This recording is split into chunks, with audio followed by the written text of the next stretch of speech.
गुरु ब्रह्मा गुरु विष्णु गुरुदेवो महेश्वर गुरु साक्षात् परब्रह्म तस्मै श्री गुरुवे नमः। ओम भवताप प्रणाशिन्ने आनंद घनमूर्तये ज्ञान भक्ति प्रदायिने मातस्तुभ्यं नमो नमः। आगे कहते हैं, इस बालिका के जीवन में ऐसी बचपन से कई अद्भुत बातें देखने में आती है। इन सब का निर्देश अनेक ग्रंथों में हो चुका है। इतिहास की दृष्टि से प्रमाणित भी हुए हैं ये सब, लेकिन उसमें क्या तत्व निगूढ़ हुआ है, इस दृष्टि से इसकी तरफ देखना है। छोटी सी बात है,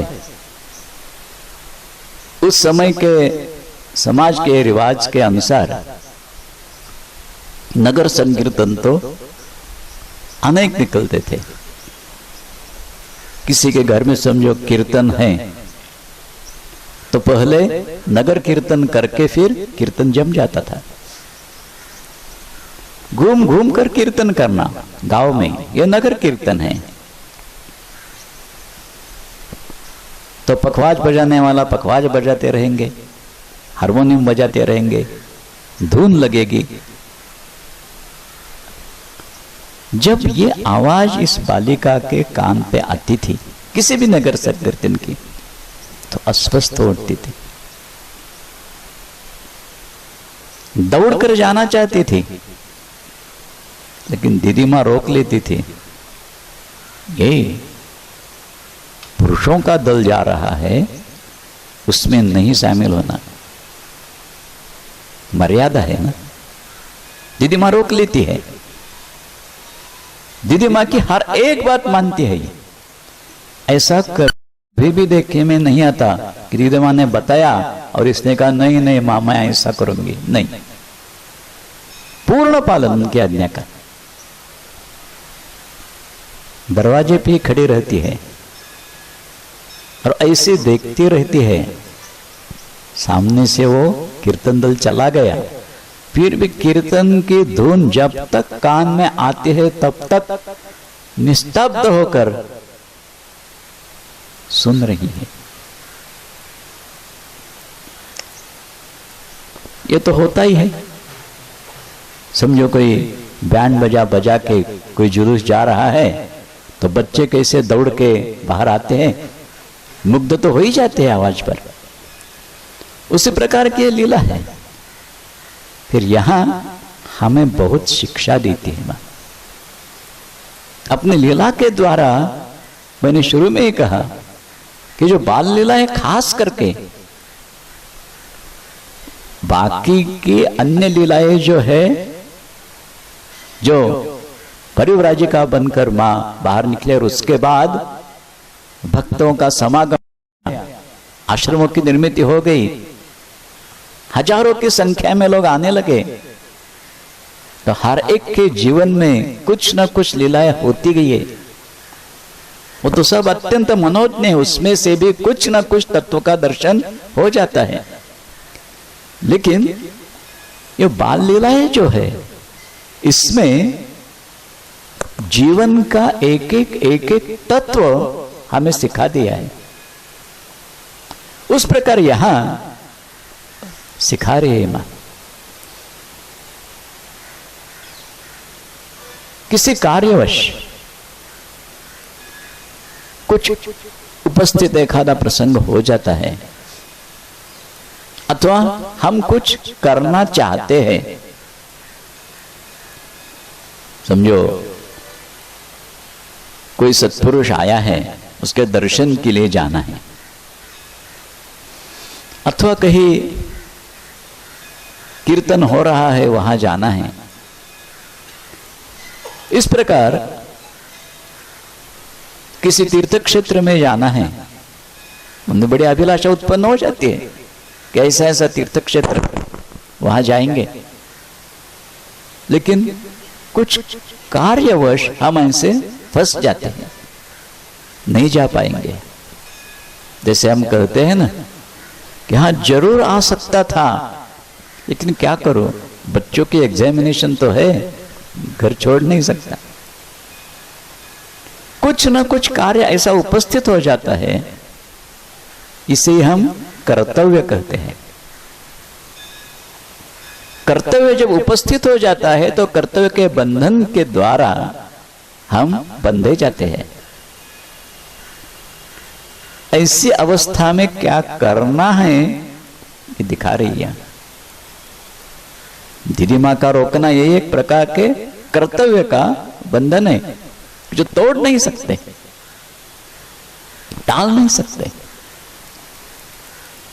जो बंधन आ जाए तो भी मन से शामिल है। अनुसंधान उस संकीर्तन का ही है। श्रवण में जब तक आता है, आते है वो धुन, तब तक एकाग्र होकर सुन रही है। इसका मतलब यही है कि इस विश्व प्रपंच में तुम्हारा जो गृह प्रपंच है, इस गृह प्रपंच में कर्तव्य के बंधन से तुम जकड़े हुए रहोगे। उन कर्तव्यों को तोड़कर उनको लांघ कर जा नहीं पाओगे, और जाना भी नहीं जब तक वो अवस्था आ जाएगी सर्वसंग परित्याग के। तो जब अवस्था आ जाएगी तो कुछ नहीं, लेकिन तब तक कर्तव्यों का बंधन अवश्य है, उसी का पालन करना है, लेकिन मन से, अंतर से, पूर्ण रीति से हमारी चित्तवृत्तियां उनके साथ जुड़ी रहनी चाहिए। तो ये अगर हो जाए तो फल उसे वो ही मिलता है।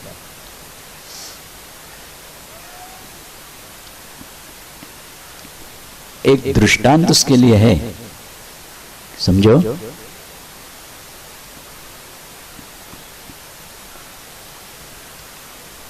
एक आदमी है, अपने भाई के साथ जा रहा है, भगवत दर्शन के लिए जा रहा है। जहां भगवान नाम स्मरण है वहां भगवान का निवास, इसीलिए जहां भगवत संकीर्तन शुरू है वहां जा रहे हैं। एक मन में सोचता है कि ठीक है, लेकिन आज यहां एक बहुत अच्छा मेला लग गया है। संकीर्तन तो रोज चलता है, आज के बदले कल जाएंगे, ये मेला तो कल से नहीं रहने वाला है। वो मित्र को कहता है कि क्या हम मेला देखने जाएंगे? वो कहते हैं नहीं नहीं, हम जहां जा रहे संकीर्तन में वही जाएंगे। आपस में उनकी चर्चा चलती है, और फिर जो मेला देखने का जिसके मन में अभिलाषा है देखने की, वो कहता है कि जाओ तुम संकीर्तन में जाओ, मैं मेला देखने जाऊंगा। तय हो गया। ये ओ महाशय संकीर्तन में गए और वो महाशय मेला देखने गए।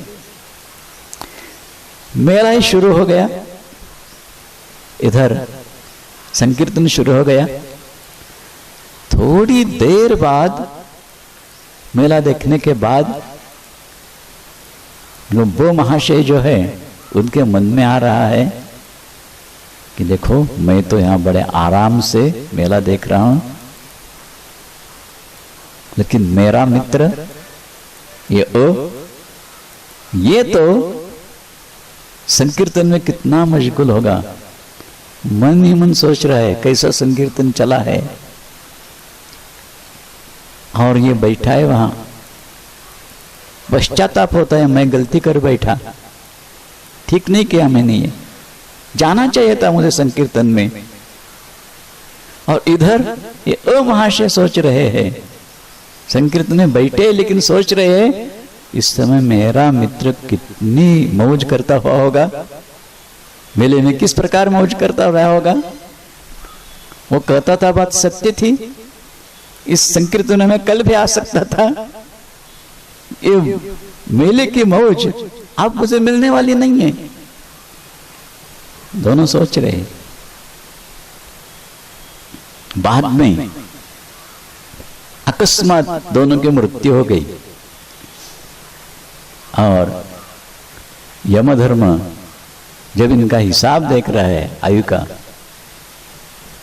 तब कहता है ये बड़ा पुण्यात्मा है क्योंकि भगवान नाम संकीर्तन में समाविष्ट हुआ। ब के बारे में कहता है और अ के बारे में कहता है अत्यंत पापी है, मेले में ही फंसा रहता है। तब दोनों कहते हैं ऐसी कैसी बात, कुछ गलती हो रही है। मैं संकीर्तन में गया था और ये मेला देखने गया था। तब यमराज कहते हैं अरे देखने के लिए जाने से शरीर से क्या फायदा, ये तो पूरी रात संकीर्तन में था और तुम पूरी रात मेले में ही थे, शरीर संकीर्तन में क्यों ना हो। ये सिद्धांत है, मां अपनी लीला से वो दिखा रही है। कर्तव्य का बंधन किस भी प्रकार क्यों ना हो, उसी को निभाओ, उसी को तोड़ना नहीं। दीदी माँ के साथ बहस नहीं है यहाँ कि नहीं नहीं माँ मैं थोड़ी जाऊंगी, उनमें समाविष्ट नहीं होंगे, उनके दल में घुल मिल नहीं जाऊंगी, लेकिन थोड़ा आगे जाके देखूंगी सुनूंगी। देखो देखो वो तो आगे जा रहे हैं, थोड़ा आगे होके फिर उनको देखूंगी। बस नहीं, कुछ नहीं, कर्तव्य का पूर्ण रीति से पालन, फिर भी मन से समाविष्ट संकीर्तन में। तो ये जीवन की एक अद्भुत रीति मां अपनी लीला से दिखा रही है। ओम भवताप प्रणाशिन्ने आनंद घनमूर्ते ज्ञान भक्ति प्रदायिन्ने मातस्तुभ्यं नमो नमः।